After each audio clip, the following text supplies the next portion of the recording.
어느 주일날 예배를 마치고 돌아오는 길에 제 옆에 제 아들과 함께 타서 이제 제가 운전을 하고 오는 길에 제 아들이 갑작스럽게 저에게 이렇게 질문을 했어요. 아빠, 기억이 뭐예요? 이런 질문을 했습니다. 그래서 문득 얘가 해외 생활이 오래되어서 한글 어휘가 많이 부족해졌는가 보다라는 생각 속에 문득 제가 이런 얘기를 했어요. 너 그 영국에 있을 때 바닷가에 가서 수영한 거 생각나니? 생각나지? 그때 아빠가 수영하라 그랬는데 갑자기 물이 깊어졌잖아. 그때 내가 죽을 뻔했잖아요. 이야기를 좀 잘못 꺼낸 것 같았습니다. 기억을 시켜줘야 되는데 상처를 기억시켜줘갖고 문제가 좀 심각해진 것 같아요. 어쨌든 대충 이야기를 마무리하려고, 그래, 기억이라는 것은 과거에 일어난 사건을 하나하나 생각해내는 거야, 이런 것을 기억이라 그래. 그러자 문득 대뜸 제 아들이 제 얼굴 보면서, 아빠, 그러면 니은은 뭐예요?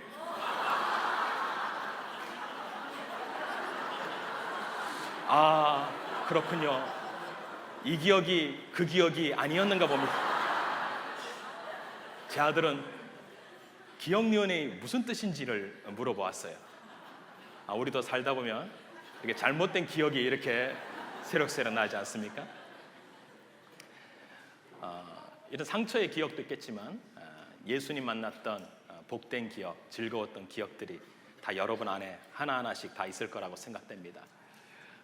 상처받고 괴롭고 힘들고 슬프고 고난당할 때 가정과 직장 그리고 삶의 터전에서 예수님을 만난 그런 소소한 이야기들이 우리 삶의 저변에 하나 둘씩 다 깔려 있지 않겠어요? 오늘 저는 여러분의 기억력을 한번 살려보려고 합니다. 여러분의 기억력이 필요합니다. 오늘 우리가 읽었던 이 본문에서 엘리야와 사르밧 과부가 등장하고 있지 않습니까? 아합 시대에 극심한 가뭄이 들었지요. 그 가뭄을 들게 한 장본인 이 엘리야, 하나님의 음성을 듣고 자기가 선지자 역할을 했지만 본인도 별 수 없이 강가에 가서, 내 시냇물가에 가서 까마귀가 갖다 주는 음식을 받아 먹을 수밖에 없는 그런 삶의 연약한 처지에 있게 됩니다. 그것도 다 했는지 너무나 날씨가 더워서 시냇물이 다 마르게 되자 하나님이 그에게 이렇게 말씀하셨어요. 우리가 읽지는 않았지만 그 앞에 17장 9절에 보면, 너는 일어나 시돈에 속한 사르밧으로 거기 가서 거기 머물라. 내가 그곳 과부에게 명령하여 내게 음식을 주게 하였느니라. 신약시대에 사렛다라고 불리는 이 사르밧, 이 지역으로 하나님께서는 엘리야를 보내십니다. 이곳은 원래 그 아합 왕이 부인인 이세벨의 고향이고 바알의 숭배지입니다. 어떻게 보면 아이러니하게도 하나님은 가장 악한 이세벨이 이 엘리야를 잡아 죽이려는 그 상황 속에 그의 고향으로 보내 그곳에서 자신의 삶을 계속 연장할 수 있도록 하나님이 보호해 주시는 방법이 보이게 되죠. 근데 하나님께서 뭐라고 말씀하셨나요? 그곳에 가면 과부를 하나 만나게 될 것이다. 그래서 이제 그 말씀을 듣고 이제 엘리야가 쭉 가잖아요. 가보니까 성문에서 이 나무 쪼가리를 주스면서 이제는 이 나무 쪼가리 갖고 마지막 남은 음식을 해먹고 이제 우리는 더 이상 못 살 것 같다는 그런 자기 생명을 한탄하며 마지막 생명을 불태우고 있는 한 과부를 만나게 됩니다. 그러면서 그 과부에게 하나님께서 주셨던 그런 메시지를 전하기도 전에 그 과부가 자기에게 도움을 줄 것을 분명히 알아서 어떻게 합니까? 엘리야도 이제 이 사람에게 얹혀 살기 위한 그곳에 가게 된 거 아니겠어요? 그러면서 하나님께서 이 14절에 이렇게 그 여인에게 말하라고 말씀하시죠. 이스라엘 하나님 여호와의 말씀이 나 여호와가 비를 지면에 내리는 날까지 그 통의 가루가 떨어지지 아니하고 그 병의 기름이 없어지지 아니하니라 하셨느니라. 이 말을 듣고 사르밧 과부가 어떻게 해요? 그냥 순종합니다. 먼저 엘리야에게 드리고 자기 가족을 위해서 음식을 만들었는데 그 기름과 가루가 다 떨어지지 아니했다는 이 성경의 스토리를 우리는 잘 알고 있을 거라고 생각됩니다. 어떻게 보면 일상의 삶 속에서 일어난 사건들이죠. 하나, 둘, 하나님의 공급하심과 채워주심, 하나님의 은혜를 경험한 이 여인, 어떻게 보면 하나님의 특별한 섭리에서 선택된 여인이 아닐까라는 생각도 해보게 됩니다. 이것을 또 예수님이 신약 성경에서도 언급하셨는데요. 누가복음 4장 26절에 엘리야가 그중 한 사람에게도 보내심을 받지 아니하고 오직 시돈 땅에 있는 사렙다 과부에게 뿐이었으며, 사렙다 한 과부, 이 여인에게만 엘리야가 보내진 것을 봤을 때는 이 여인의 문제를 하나님은 그 많은 사람들을 제쳐두고 관심을 가졌다는 것은 이 여인을 향한 특별한 하나님의 사랑이 있었지 않았는가라는 생각을 해보게 됩니다. 우리도 이 땅에 와서 이민자로 살아가면서 사르밧 과부같이 먹을 걱정할 적이 있었다고 생각돼요. 비자의 문제가 해결되지 않았을 때, 렌트비가 없어서 이 집 저 집 전전긍긍하며 집을 옮겨본 적은 없으시나요? 다니던 직장에서 해직되어 앞으로 어떻게 살아야지라고 막막해져 있었던 그 순간들, 병이 나서 병원에 입원해야 되는데 비자가 없어서 병원에 가서 수술 한번 제대로 받지 못하며 이리저리 몸을 아프며 참고 그냥 기다렸던 지새웠던 밤들, 새벽부터 이 무더운 여름날 청소통을 메고 밤늦게까지 오피스와 가정의 청소를 하며 눈물보다 땀과 같이 섞인 그런 피눈물 나는 인생들의 삶의 인생의 굴곡들이 우리 삶의 곳곳에 다 새겨 있다고 생각됩니다. 언어와 인종의 벽은 또 어때요? 언어의 장애 속에서, 또 인종의 편견이 곳곳에 보이지 않는 곳에서 도사리고 있는 이 삶의 모습, 그곳에서 우리는 한계 상황을 도달한 적도 많이 있습니다. 그럼에도 불구하고 소망이 없던 나날 같은 우리의 인생 가운데 이 호주 땅에 오게 하셔서 예수님을 만나게 하시고 점점 의식주의 문제를 해결해 주시더니 그 뜨거운 눈물과 감격의 고백 속에서 지금 이렇게 여러분은 주일날 예배를 드릴 수 있는 하나님의 은혜의 자리에 와 있다는 사실을 여러분 아십니까? 이렇게 믿어 교회도 나오게 되고 조금씩 봉사하면서 일상의 나날을 살아가는 것이 우리의 삶이다, 이렇게 생각을 합니다. 사르밧 과부도 그게 전부인 줄 알았어요. 하나님이 공급하셨으니까 이제 잘 먹고 살아야지, 하나님이 채워주셨으니까 이제는 안정된 삶을 살아야 되겠습니다 라고 그렇게 생각했던 문득 어느 날 그녀에게 갑작스러운 사건이 하나 일어납니다. 우리 17절을 다 같이 읽겠습니다. 2일 후에 그 집 주인 되는 여인의 아들이 병들어 증세가 심히 위중하다가 숨이 끊어진지라. 한 과부의 아들이 무슨 병으로 죽었는지 모르지만 갑작스러운 죽음을 맞이하게 됩니다. 엘리야가 머물렀던 집인데 엘리야가 그 아이가 죽는 순간에 없었는 건 아닌가요? 아니, 있음에도 불구하고 죽음을 못 막지는 않았나요? 이런 질문도 던질 수 있지만 이 여인의 아들이 갑작스러운 죽음 앞에 이 여인은 자신의 삶에 반응을 하기 시작합니다. 오늘 18절 다 같이 읽으시겠습니다. 여인이 엘리야에게 이르되 하나님의 사람이여, 당신이 나와 더불어 무슨 상관이 있기로 내 죄를 생각나게 하고 또 내 아들을 죽게 하려고 내게 오셨나이까? 성경에 정중하게 물어보는 것 같지만 한 과부로서 아들 하나밖에 없는 이 여인의 갑작스런 아들의 죽음 앞에 이 여인의 처절한 고백이 여러분 들리지 않았습니까? 여인의 한 맺힌 울음소리가 들리지 않나요? 그러나 이 여인은 그 아들의 죽음에 눈물 흘릴 도 겨를도 없이 자신의 삶에 뭔가 문제가 있지 않았는가라는 생각을 하게 됩니다. 혹시 내 죄 때문에 아들은 죽은 것은 아닐까? 아니, 하나님이 의식주의 문제를 해결하려고 엘리야를 보낸 것 같지만 내 죄 문제를 뒤집어 엎으려고 내 아들들 죽이고 나도 이런 상황을 만들어버린 것은 아닐까라는 생각을 하게 됩니다. 여러분 생각해 보십시오. 하나님이 과부의 아들을 죽이려고 했다면 엘리야를 보낼 리가 없습니다. 가만히 내버려 두면 어차피 굶어 죽을 인생들인데, 가만히 내버려 두면 이리저리 방황하다가 세상에서 소외당하고 죽어버릴 인생들인데, 아니 과부가 무슨 죄를 지었길래 하나님은 그 아들을 데려가시나요? 당시 과부는요 사회적 약자였어요. 약자가 누구냐? 과부고 부모가 없는 고아들이었습니다. 그러니까 이 여인은 과부로서 남편도 없고 스스로 생계를 해야 될 인생이고, 근데 그러다가 자기 아들까지 죽었습니다. 오히려 세상에서 범죄를 지르기 쉬운 환경과 여건의 사람이 아니라 오히려 사람들의 범죄의 대상이 되고 사람들의 공격의 대상이 되고 사람들의 가십거리가 되는 아주 초라한 인생이었어요. 어떻게 보면 이러한 여인을 죽음으로 내몬 하나님은 무정하게 보이지 않나요, 여러분? 얼마 전에는 먹을 문제를 해결해 주신 그 하나님은 온데간데 없고 그냥 수수방관하시어 털어서 먼지 날 것 같지 않은 이 여인의 그 먼지를 털어내시면서 그 아들을 죽이시면서까지 왜 하나님은 그 여인에게 죄를 기억나게 하시나요? 사르밧 과부는 하나님의 기적적인 공급하심으로 삶의 문제가 해결되었지 않습니까? 문제가 해결되니 하나님을 인생의 해결사, 나의 인생에 축복하시는 분, 나의 인생의 문제를 근본적으로 도와주시는 분으로만 오해했을 가능성이 높습니다. 하나님은 복을 주시는 분이시지만 동시에 거룩하신 분이기에 죄의 문제를 다루지 않고 이 여인에게 그냥 넘어갈 수 없었습니다. 죄가 있으면 하나님과 관계가 더 깊어지지 않죠.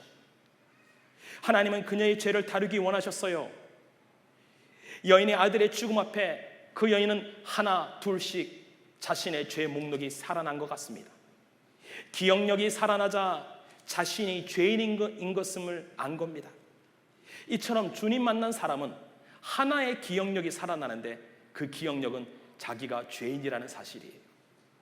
베드로가 예수님을 만났을 때 누가복음 5장 8절에 보면 시몬 베드로가 이를 보고 예수의 무릎 앞에 엎드려 이르되 주여 나를 떠나소서 나는 죄인이로소이다 하니, 베드로가 예수님을 만나자 자기 속에 잠자던 죄인 의식이 깨어났습니다. 자신이 죄인이라는 죄인 의식은 죄책감과는 다릅니다. 죄책감은 자신의 죄에 대한 자책이지만 죄인 의식은 자신이 죄인이라는 실존의 인식입니다. 예수님을 만난 사람은 누구나 자기 속에 죄인 의식이 깨어납니다. 사르밧 과부도 예외일 수는 없어요. 하나님께서는 아들의 죽음이라는 사건을 통하여 사르밧 과부의 죄를 지금 기억나게 하시고 있습니다. 오늘날 교인들이 가장 듣기 싫어하는 단어가 뭔가요? 그것은 죄입니다. 교회도 점차 죄에 대해서 관대해졌어요. 죄를 죄라고 이야기하지 않죠. 상처, 자아의 결핍, 행복의 결여, 이런 것들로 미화시키고 있습니다. 죄와 회개를 외치면 더 이상 사람들을 끌지 못하는 매력 없는 교회가 되기 때문에 사람들에게 축복을 이야기하고 행복을 이야기하고 번영을 말할 수밖에 없는 것이 오늘날의 교회죠. 무엇인가요?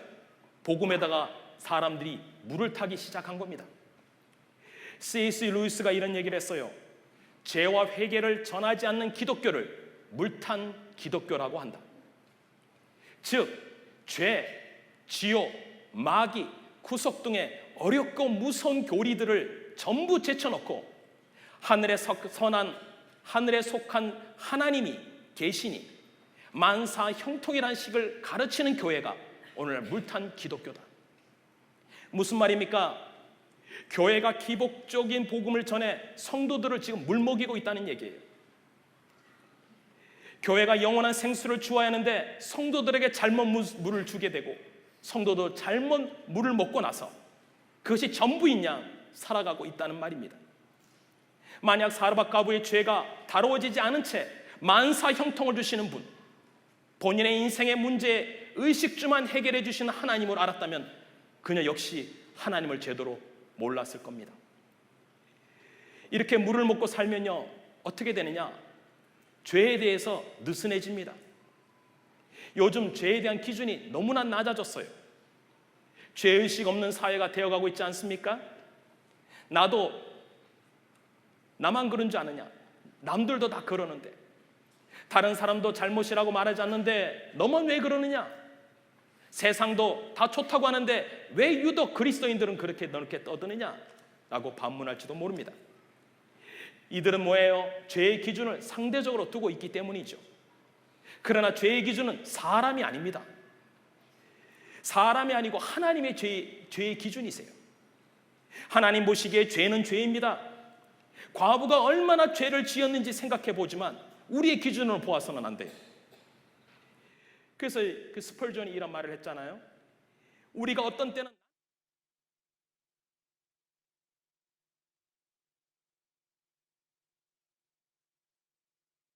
그러나 기억하여라. 당신이 말하는 그것보다 당신이 더 악하다는 것을. 나의 기준이 아닙니다.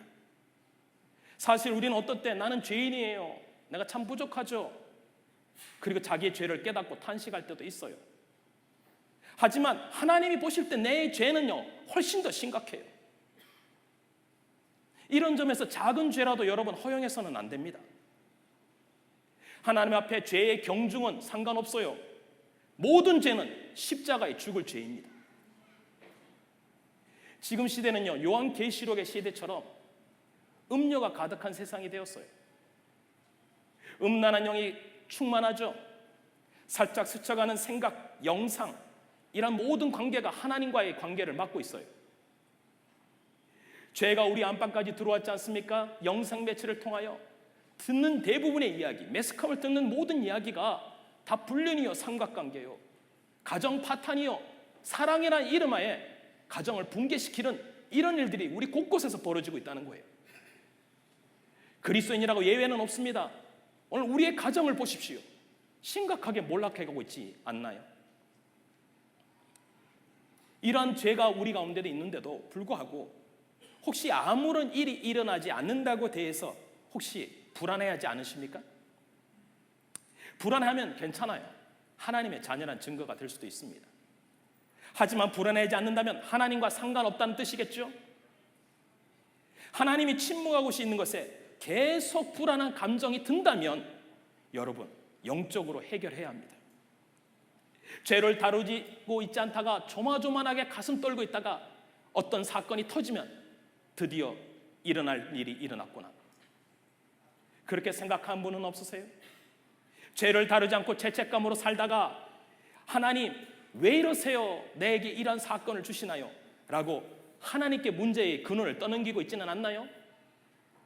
우리의 문제가 아니고 하나님의 문제라고 맡기고 있지는 않나요? 아닙니다. 우리 죄가 문제입니다. 하나님은 사르밧 과부를 거룩한 삶으로 지금 초대하고 계셨어요. 죄는 거룩한 하나님께 거북한 거예요. 하나님은 죄를 다루지 않고 과부를 사랑하실 수가 없었습니다. 죄를 다루시지 않는 것이 사랑이 아니에요.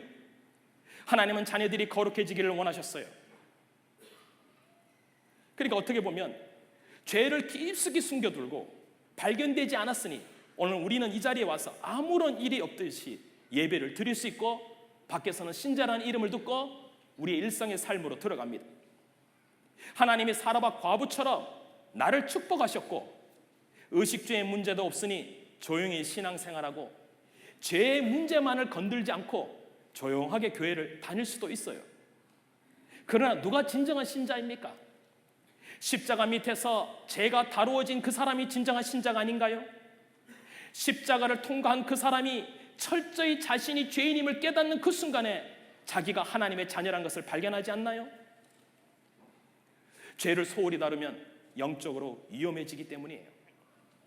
자신의 현재 모습에 죄가 기억나지도 않고 하나님 앞에 죄를 고백한 적이 오래되었다면 둘 중에 하나입니다. 너무나 신령해서 죄를 짓지 않고 살다가 아니면 죄가 너무나 많아서 어디에서 건들지 모르고 죄에 무감각해져서 그냥 살아가는 인생일 뿐입니다. 작은 죄를 계속 허용하는 사람이 있었다면 그 사람은 어느 순간에 그 죄가 자기가 짓고 있는 것이 아니라 죄가 그 사람을 다스리는 것을 경험하게 되죠. 그래서 오늘 읽었던 우리 구절에 보면 17절에 이런 말이 나오잖아요. 그 집 주인 되는 여인. 여기에서 이 주인이라는 단어가요 히브리어로 이 바알이라는 단어입니다. 이 바알은 우상이라고 지칭했던 바알과 동일한 어근을 가지고 있어요. 그러니까 이 단어가 16장과 18장 사이에 샌드위치처럼 들어와서 이 바알이 엘리야가 이 여인에게 말할 때 그냥 여인이요 이렇게 말하면 되는데 당신이 이 집의 주인입니다. 여인이요. 어떻게 보면 성경이 사르밧 과부 안의 중심에 있는 바알 숭배 사상, 아니 이 바알의 뜻은 집 주인이니까 자기 삶의 주인이 자기인 그 여인의 속에 있는 죄를 지금 지적하고 있는지는 모릅니다. 그럼 그 여인이 뭡니까? 지금 하나님도 섬기고 있잖아요. 자기 안에 바알도 있잖아요. 하나님도 섬기고 바알도 섬기는, 이걸 뭐라 그러죠? 혼합주의라고 말해요. 아니 하나님, 아니 목사님, 내 삶의 주인이 내가 아닙니까? 뭐 하나님이 날 구원해 주셨으니까 이제는 내가 원하는 대로 사는 거 아니에요?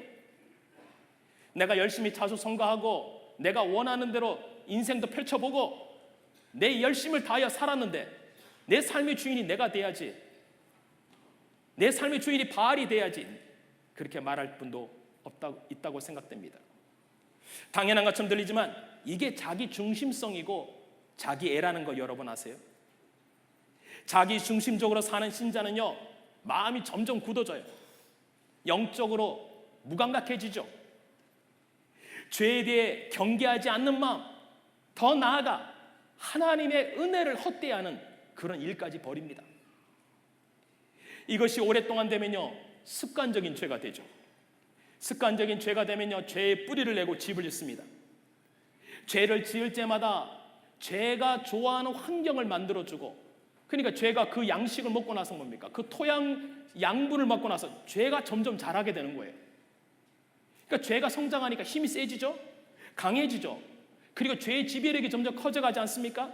어느 순간에 집안 안에 가득 차는 죄의 권세가 되어져 버려요. 결국 집주인이 바뀌는 겁니다. 내가 아니고요, 자기 중심으로 사랑했는데 나중에 보니 자기 중심에는 바알이 있는 거예요. 바알은 그 사람을 지배하고 다스리며 죄에서 헤어나오지 못하게 해요. 그렇게 상대까지 완전히 쓰러뜨려 버리죠. 전혀 죄에서 빠져나오지 못하고 습관적 죄에 빠져있는 사람을 우리는 중독 걸렸다고 말합니다. 알코올, 성, 도박, 마약 등 수많은 죄의 중독에 빠져있는 주변의 사람을 여러분 보십니까? 하루라도 스타시티를 안 가면 잠을 잘 수 없는 사람들, 하루라도 술을 안 마시면 편히 잠을 못 자는 사람들, 하루라도 세상의 유혹에 정욕대로 끌리지 않으면 인생에 낙이 없다고 말하는 사람들. 왜 이 사람들이 죄를 끊기가 어려워요? 그것은 자기를 사랑하기 때문이에요. 왜 못 끊어요? 사랑하다 보니까 바알이 그의 인생 가운데 주인이 되어 있기 때문에 본인은 벗어나려고 하지만 그 힘을 저항할 수가 없어요. 죄가 너무나 크게 자란 것입니다. 사르밧 과부는 이러한 자기 자신 안에 있는 바알을 보게 됐어요. 아들의 죽음 앞에서 그 여인이 얼마나 죄를 지었길래, 무슨 죄가 있길래 자신의 삶을 보면서 내 죄를 생각나게 하려고 당신이 오셨나요?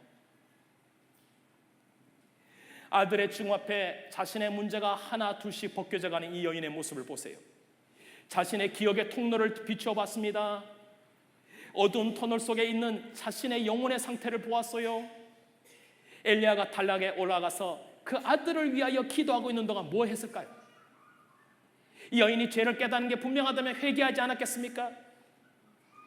혹시 여러분 중에 말씀을 듣고 하나님의 오늘도 음성을 들려주시고 죄를 기억나게 하시는데도 회개하지 않으려고 결단한 분이 없기를 저는 바랍니다. 17세기 청교도 존 오웬의 말을 한번 들어보세요. 죄를 인식했으면서도 죄를 품으려 하는 태도는 그 사람 안에 죄가 지배하는 증거다. 죄를 찬성하고 그 속에 계속에 머물면서 마음속으로는 살려다르고 호소하는 것은 위선이다. 죄가 기억된 후에 죄에 빠질지 벗어날지 모르지만 그 갈등의 상황에서 눈을 감아 버린다면 죄가 나를 다스리고 지배하여 몸서리치는 결과를 맞이하게 될 것이다. 죄가 기억났을 때 그냥 내버려두면 어떻게 된다고요?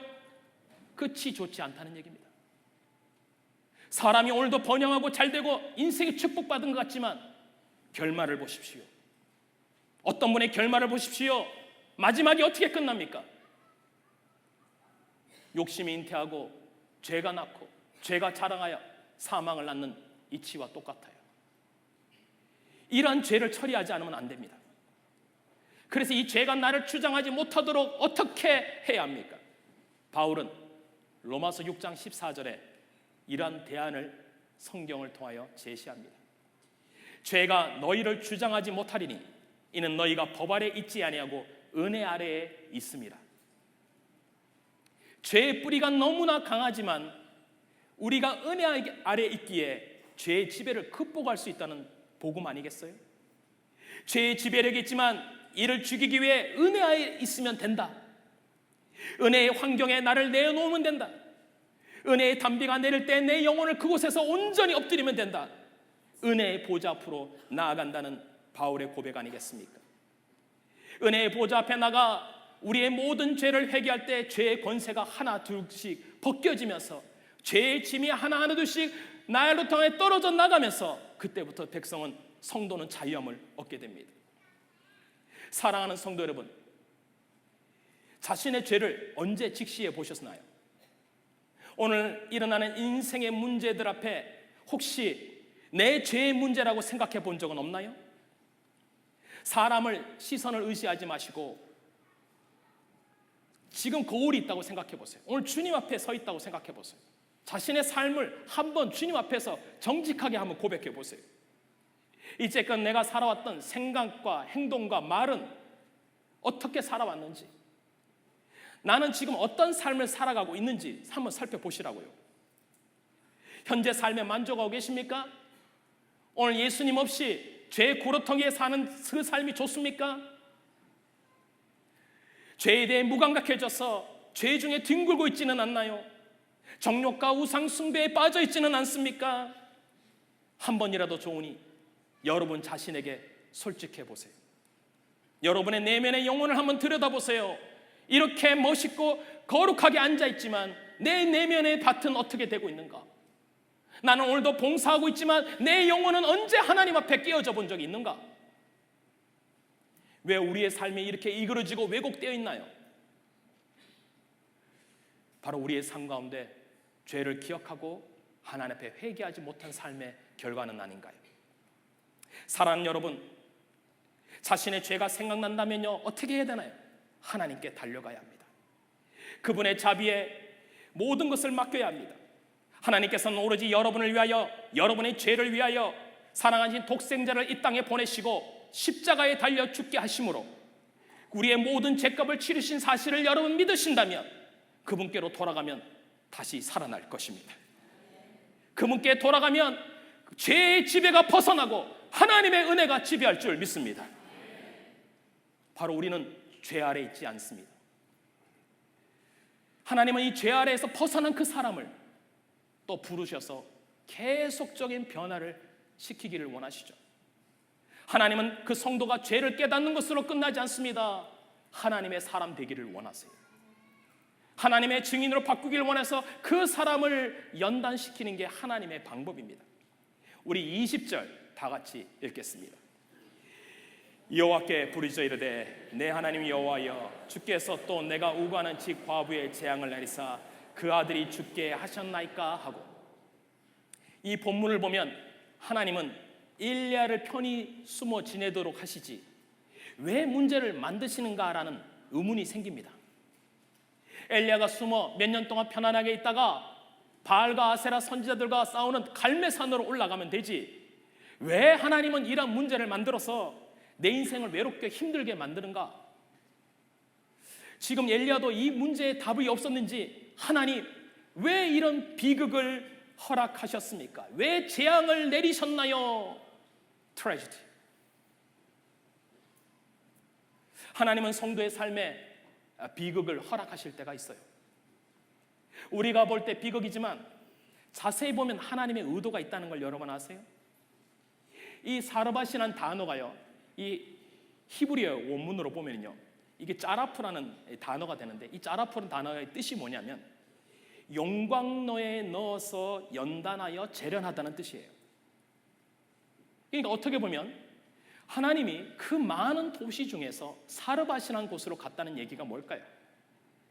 하나님이 엘리야를 용광로에 넣어서 불과 같이 연단하여 그를 정광과 같이 나오게 하려는 뭔가 의도가 숨어 있는 게 분명하지 않겠어요? 하나님은 그를 지금 연단하고 있다는 얘기입니다. 우리의 상식과 이성을 깨고 내 뜻과 내 의지와 내 감정과 내 마음을 다 내려놓고 하나님이 원하는 사람으로 바뀌지 않으면 안 된다는 말이에요. 왜 이렇게 연단하시는가? 하나님은 성도들이 그분 자신을 기복적인 분으로 알기를 원하지 않으세요. 문제 해결사라만 보기를 원하지 않으세요. 믿음의 길로 그 사람들을 인도하기를 원하시는 아버지의 마음을 여러분 보셔야 합니다. 하나님은 우리를 때때로 나 혼자만 조용히 걸어가는 안정된 삶에서 이끌어내시어 길이 아니고 광야와 사막 같은 그곳에 걸어가게 하십니다. 연단을 통하여 내가 알지도 못했던 그 길에서 좌로 구르기도 하고 우로 구르기도 하고 무릎에 끼어지기도 하고 바닥을 기기도 했습니다. 우리의 목적에 왜 이렇게 하나님이 하셨나요? 우리 인생에 가는 골이요, 세상의 성공과 평안과 안정된 삶이 아니라 주님 닮는 것이기 때문입니다. 연단이 부담스러운 단어라고요? 그러면 훈련이라는 단어로 바꿔볼게요. 어쩌면 훈련 없는 신앙생활도 없지요. 하나님은 왜 그분의 자녀들을 훈련시키시는가? 그 훈련시켜서 뭘 하시려고 하는가? 한번 생각해 보세요. 예수를 여러분 20대에 믿었다면 한 70까지 산다고 생각해 봐요. 요새는 뭐 80, 90까지도 사시는데, 그럼 나머지 50년, 60년을 뭐 하며 사시겠어요? 어차피 천국 갖고 결정됐고 이 세상의 삶은 다 아니라고 말했고 구원받았으니 이제 어떻게 살면 되겠습니까? 구원 열차 확인증을 받고 날마다 주일 나오셔서 티켓 확인만 하고 계시는 거 아닌가요? 그렇게 살 수 없잖아요. 이 50년이나 인생을 그렇게 보낼 수는 없잖아요. 아니, 구원은 받았으니까 자기 멋대로 살다가 주님 앞에 두 손 들고 가면 되나요? 이것 말고 뭔가 다른 부르심이 있지 않겠어요? 그 부르심에 응답하기 위해서 하나님은요, 그 사람을 연단할 수밖에 없어요. 그러나 대부분의 성도들은 어느 정도 경건한 삶을 살고 주일 성수 11조 생활, 그리고 교회 와서 주일날 한두 가지씩 봉사하며, 그리고 남부럽지 않게 자녀 교육도 잘 시키고 안정된 삶 속에서 하나님이 연단을 주신다, 대부분 환영하지 않습니다. 어떤 분은 교회를 조용하게 나이스하게 다니도록 하나님 오늘도 아무런 일이 일어나지 않게 해주세요 기도하기도 합니다. 하지만 하나님은 진정한 신자를 연단시켜 제자 만들어 예수님의 닮는 사람으로 만들고자 하는 하나님의 의도가 있는 게 분명하다면 하나님은 우리 앞에 이러한 문제를 두신다는 거예요. 연단의 과정이 있다는 겁니다. 연단의 상황, 그 상황은 지금 엘리야에게는 정말 죽음 같은 상황입니다. 십자가를 지는 것 같은 앞뒤가 꽉꽉 막힌 상황입니다. 지금 세상은 어떠합니까? 완전히 죽어가고 있습니다. 아니, 이미 죽었는지도 몰라요. 요사이 일어나는 테러와 비극적인 소식을 들어보세요. 강력한 범죄가 횡행하고 도덕적 타락이 만연해 있고 결혼도 가정도 파괴되어 가고 있습니다. 점점 사람들은 분노와 혈기로 가득 차고 돈을 사랑하는 것이 하나님보다 더해요. 정말 세상이 미쳐버리는 것 같아요. 이러한 비극적 현실 앞에 세상은 답을 줄 수가 없습니다. 세상만 죽어가고 있나요? 아니에요. 정작 사르밧 과부 아들의 죽음이 무엇입니까? 하나님을 믿는다고 하는 그 여인의 아들의 죽음을 보면서 오늘날 교회와 신자가 죽어가고 있는 것을 대변해주고 있는 것은 아닌가요? 세속화가 교회 내부에 들어와 마치 배가 물에 잠긴 것처럼 교회도 지금 침몰하고 있는 물탄 배가 된 물탄 기독교가 되어가고 있습니다. 배가 가라앉는 이유가 뭡니까? 배가 물속에 있기 때문이 아니에요. 물이 뱃속에 있기 때문입니다. 그리스도인이 세상에 있는 것이 위험한 것이 아니라 세상이 그리스도 안에 있을 때, 이때부터 위험합니다. 세상에 물이 들어와 교회도 물들게 하고 교회도 지금 침몰시키고 있어요. 그러나 이렇게 죽어가는 사람, 암으로 죽어가는 사람, 병들어 죽어가는 사람, 근데 교회와 강단과 오늘날 많은 곳에서는 단순한 마취제와 감기약으로 처방만 하고 있지는 않나요? 20세기 최고 설교됐던 로이 존스가 전직 외과 의사인데, 그가 예수를 믿고 주의 종이 되고 나서 목회 현장을 들여다보니까 이렇더라는 거예요. 교회는 표면적인 죄만 치유하는 것이 아니라 복음으로 죄의 근본을 치료해야 한다. 즉 교회는 죽음에 이르는 병에 걸린 사람들에게 단순한 마취제만 주어서 증세를 모르게 해서는 안 된다. 주일에 무엇은 처방을 받고 집에 가십니까? 죄의 문제 해결 없이 어디서 죄의 문제를 해결하려고 살아가십니까? 내 천국행 티켓은 이상이 없어요. 그리고 감기 처방전만 들고 집으로 가시나요? 이렇게 로이존스가 영국 교회를 50년 전에 염려했어요. 근데 지금 50년이 지난 영국 교회는 어떤지 아세요? 주일학교가 없는 교회가 53%나 돼요. 앞으로 20년 내에 교회는 사라집니다. 이건 영국 유럽 교회만 그럴 거야 라고 생각하는 여러분, 그건 오해예요. 한국 교회가 어떤지 아십니까? 7월에 한국 예장통합 측 발표에 의하면요, 통합교회 교회 78.5%가 영아부가 없다. 심지어 고등부가 없는 교회가 48%다. 그러니까 주일학교가 없는 교회가 50%니까 영국과 상황이 비슷하죠. 근데 영국은 기독교 국가가 1500년 되었어요. 근데 한국은 200년도 안 되었으니까 한국 교회가 얼마나 빠른 속도로 몰락하고 있는지 보세요. 우리는 해외 나와서 괜찮지? 아니에요. 이민교회 상황도 여러분 비슷합니다. 미국 LA 교회에 사역하는 어떤 목회자가 이런 고백을 합니다. 미국 고개도 한인 교계도 교회 내 젊은 층이 줄어들고 있다. 미자립 교회, 소규모 교회, 주일학교는 인력과 시스템이 미비되어 매우 심각한 상황이다. 일부 대형 교회만 보면 잘 운영되는 것 같지만 숫자적으로 보면 대형 교회 역시 줄어들고 있다. 우리가 사는 호주는 어떻습니까? 호주는 기독교 국가죠. 그래서 학교에서 종교 교육을 시킵니다. 그런데 빅토리아 주의 현행법에 보면요, 교장들이 공인된 강사가 있을 경우 특별 종교 교육 SRI 수업을 매주 수업 시간표에 편성하도록 의무화했어요. 그러나 교육부 통계 자료의 최근 자료에 보면요, 지난 22년 사이에 3분의 1이나 감소했어요. 무슨 얘기예요? 종교 교육 안 받는다는 얘기입니다. 뉴사우스웨일즈, 우리가 사는 NSW는 어때요? 2010년에 종교 수업 대신 윤리 수업으로 대체된 걸 여러분 아십니까? 이미 기독교 교육이라는 이름은 없어졌습니다. 이러한 여파인지 모르나 최근 호주의 기독교 인구가 3%나 줄어들었어요. 그리고 제가 사는 집 주변에 호주 교회가 2개나 올해 팔려나간 것을 제가 봅니다. 사라밧 과부의 아들처럼 우리 자녀가 이미 죽었거나 죽어가고 있는 상황은 아닌가요? 우리는 이렇게 죽어가고 있는데 성장하고 득세하는 세력이 있어요. 무슬림들입니다. 호주 내 무슬림 인구는 약 50만 명이라 그래요. 모스크가 16개 정도 있지요. 최근 라켄바에 모스크를 전액 사우디아라비아의 지원으로 짓고 있는 거 여러분 아세요? 어번에 가보세요. 칼리폴리 모스크 있죠. 주변의 땅을 그들이 다 사서 거대한 청소년 센터를 지금 짓고 있어요. 선교의 대상이 누군지 아세요?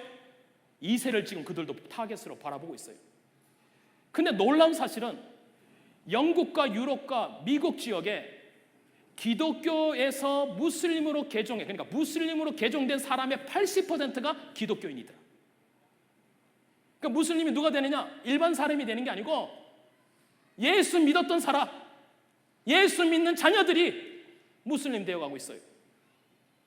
앞으로 우리 자녀들이 살아갈 이 땅, 세속화의 혼합주의, 외부에서는 들어오는 이 무슬림의 번영과 세상의 핍박과 유혹, 영적으로 육적으로 살기 힘든 세상이 될 겁니다. 더구나 우리 자녀들이 주님을 인격적으로 만나지 못했다면 그 결말은 더욱 참담합니다. 세상도 죽었어요. 교회도 죽었어요. 우리의 자녀도 이미 죽은 것 같아요. 하지만 여러분, 경기는 아직 끝나지 않았습니다. 승패가 결정된 것이 아니에요. 세상의 환경과 소망을 둔다면 아무런 기대할 수 없지만 오늘 우리는 하나님께 소망을 두기에 우리의 경기는 아직 끝나지 않았습니다. 엘리야가 믿음과 용기로 그가 지금 기도하고 있지 않나요? 연단의 영광로 속에 오직 하나님께 소망을 두는 기도로 그가 올리고 하며 기도의 전사로 지금 바뀌고 있다는 것을 성경이 보여줍니다. 그래서 21절부터 22절까지 그 아이 위에 몸을 3번 펴서 엎드리고 여호와께 부르짖어 이르되 내 하나님 여호와의 원하건대 이 아이의 혼으로 그의 몸에서 돌아오게 해서 하옵소서 하니 여호와께서 엘리야의 소리를 들으심으로 그 아이의 혼이 몸으로 돌아오고 살아난지라. 엘리야의 한계 상황에 아무것도 할 수 없었던 것이 아닙니다. 여러분, 신자가 아무것도 못하냐고요? 아니 여러분, 기도는 할 수 있잖아요. 아니 여러분, 하나님께 살려달라고 말할 수 있진 않아요. 엘리야는 하나님께 간절히 구했어요. 아버지 살려주십시오. 아버지 살려주십시오. 아버지 살려주십시오. 이 절규를 그가 드렸을 때 하나님은 그의 절규를 그냥 멸시치 않았어요. 그의 몸부림을 그냥 내버려 두지 않으셨어요. 그의 간구의 소리에, 그 통곡의 소리를 듣지 그냥 멸시하지 않으셨어요. 그래서 그 아이가 살아났고 그 아이를 어머니에게 주며 오늘 엘리야가 23절에 이렇게 말합니다. 보라, 내 아들이 살아났느니라. 사랑하는 성도 여러분, 세상을 취하고 죽은 영혼을 살리는 능력은 없지만 기도할 수 있지 않습니까? 우리가 기도하면 하나님의 역사가 일어날 걸 여러분 믿으십니까? 기도하는 교회와 성도가 비극적인 사건으로 시리에 빠진 세상의 사람들을 향하여 할 말이 있습니다. 보라, 내 아들이 살아났다. 죄로 신음하고 깨어진 가정, 인생의 고민으로 살아가는 사람들에게 외칠 말이 있어요. 보라, 당신의 아들이 살아났습니다. 믿음 잃고 방황하는 우리 자녀에게 부모가 할 말이 무엇이에요? 보라, 내 아들이 살아났다. 즉, 죄의 무게로 신음하고 죽어가는 사람에게 교회가 줄 수 있는 유일한 소망은 보라, 하나님의 아들 예수 그리스도께서 살아나셨다. 여러분, 그분을 바라보십시오. 그분만이 우리의 소망이십니다. 예수님이 소망된 것처럼 오늘 주님은 우리에게 찾아오셔서 너가 세상에 소망되어질 수 없겠니? 어느 때까지 우리의 죄의 문제로 허덕이시겠어요? 어느 때까지 믿음의 성장도 연단도 죽어가는 세상을 보며 애통하는 마음도 없이 조용히 자기만을 위하여 교회를 출석하는 주일 교인이 되시겠습니까? 주를 위하여 제자 훈련도 연단도 없이 어떻게 주님 앞에 서시려고 하세요? 지금 성령님은 말할 수 없는 탄식으로 우리를 위해 중보하며 내 죄를 회개할 수 없겠니? 내가 변화되어 너가 세상의 소망이 되어줄 수 없겠니? 이렇게 주님은 요청하고 계세요. 바로 우리가 세상의 소망일 때 세상은 우리에게 이렇게 말할 것입니다. 24절, 여인이 엘리야에게 이르되 내가 이제야 당신은 하나님의 사람이요 당신의 입에 있는 여호와의 말씀은 진실한 줄 아느니라. 우리가 회복해야 될 이름이 하나 있어요. 그것은 하나님의 사람입니다. 우리가 불러야 될 이름이 있어요. 그것은 바로 하나님의 교회입니다. 우리가 전심으로 회개하고 세상의 문제를 품고 기도할 때에 기적은 일어날 겁니다. 세상을 향하여 우리는 나가요. 그러나 세상이 우리를 보고 깨닫게 될 것입니다. 하나님의 사람이 여기 있었군요. 하나님은 엘리야를 사르밧 과부의 죽음이라는 문제를 두셨지만 연단과 훈련을 통하여 그는 하나님의 사람이었습니다. 우리도 회개하고 훈련받으면 하나님의 사람, 예수님의 제자가 될 수 있어요. 여러분, 주님의 사람 되고 싶지 않으십니까? 주님이 사람이 되어 하나님의 사람이 되어 저 신음하는 죽어있는 세상을 치유하기를 원하지 않으십니까? 그렇다면 오늘 이 시간에 주님이 나의 죄를 기억나게 한다면 회개하십시오. 믿음과 연단과 훈련을 통해 변화되기를 기도하십시오. 그렇게 하여 세상을 살린다면 세상 사람은 우리를 보고 이렇게 말할 거예요.